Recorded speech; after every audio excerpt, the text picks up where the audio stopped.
Welcome to episode 292 of the 2-Minute Warning. Today we're looking at the Cincinnati Bengals and how they can build around Joe Burrow in this 2021 offseason and heading into the upcoming NFL season. Before we get into that topic, we have our question of the day. Cincinnati Bengals fans, shout out to Reverse Flash, our number one fan on 2-Minute Warning. Who is the all-time receiving leader for the Cincinnati Bengals? The answer will be revealed at the end of the video.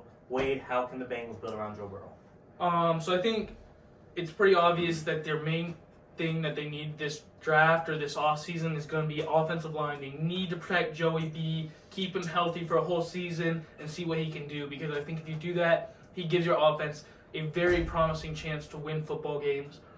So I think they have the fifth pick. They have the fifth pick.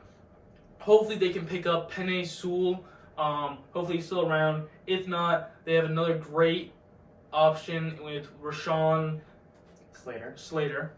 So I think that's their main concern right now. Obviously, one pick is not going to do it for them. They're going to need more offensive linemen. You can't just rely on one guy.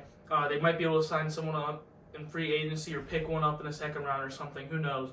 But after that, they have a pretty solid backfield with Joe Mixon and Justin Herbert running the game from back there, as well as the weapons. They have T. Higgins and Tyler Boyd, and hopefully John Ross can get healthy. I would love to see him, fastest man in the league right now.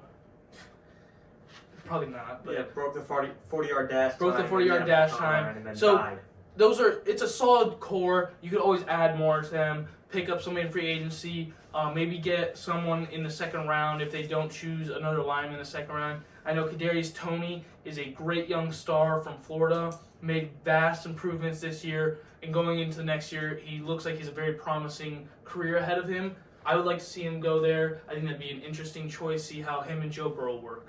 Yeah, I mean, Wade pretty much nailed it. Of course, O-line is probably the top priority because Joe Burrow's health is top priority. Your quarterback's your most important position on the team, and you need him to be healthy if you want to win games.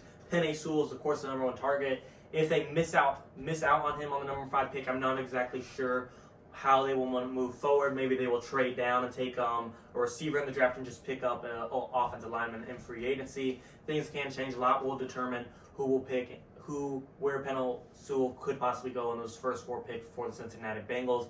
The Jets, Falcons, and Dolphins could all be looking for a protection around their quarterback as well, so that will be interesting. To me, if he's not available, you're best off trading down and just picking up a O-lineman later in the draft or looking in free agency. Several options, though. Of course, maybe they might be looking at Jamar Chase out of that receiving core. Like Wade said, the receiving core does have some good players to start with, of course, and T. Higgins being an amazing rookie for them, and Tyler Boyd being solid as well.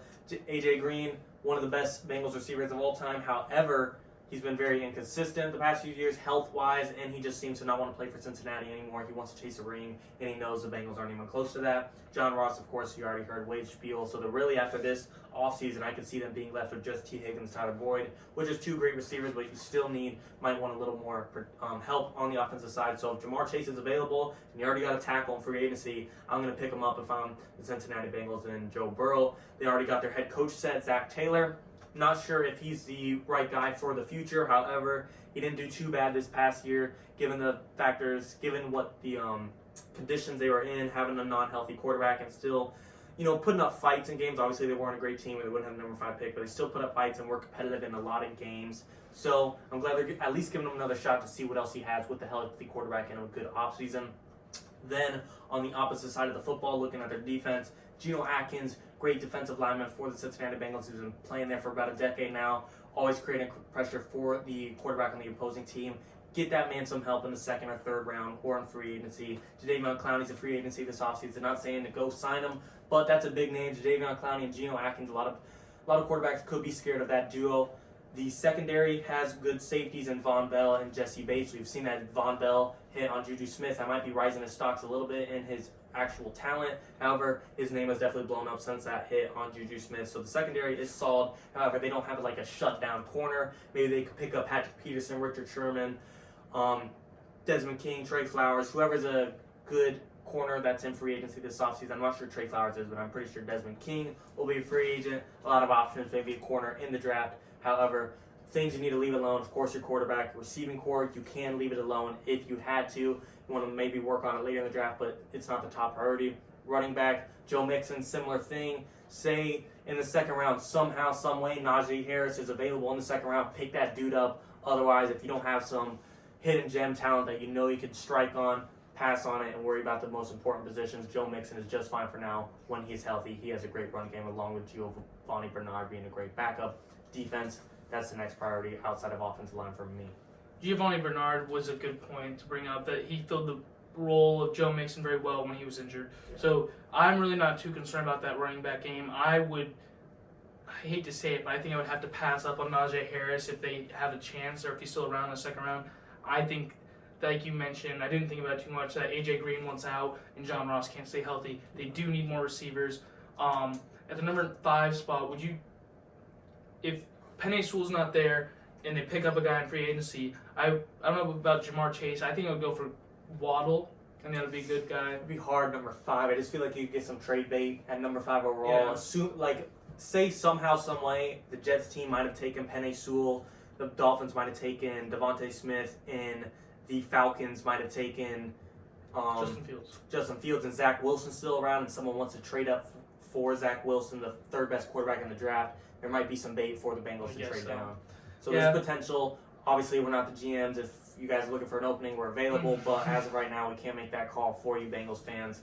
To me, trading down would be the right move if it's an option. You mentioned their defense needs work. I mentioned this guy's name in the last video about building around Trevor Lawrence. Christian Barmore is a great defensive tackle coming out of Alabama that could help their pass rush. But overall, this Bengals team did not look good this year, but they have a very bright future looking forward. They have the 6th most cap space, a lot of young stars, and I think it's going to take them a few years to get to where they want to be, but I can 100% see them being a very good playoff contenders in several years if they do the draft and free agency. Right? Yeah, I mean, a Super Bowl run, that's crazy talk right now, but the potential is there just because you have so many options in free agency in the draft and such a well-rounded quarterback emerging in Joe Burrow.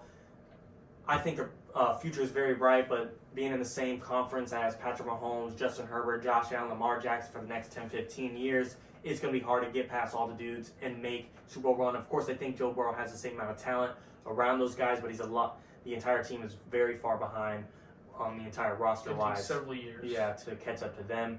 Joe Burrow's talent, I think, is on par with them, but the rest of the team has a lot of catching up to do.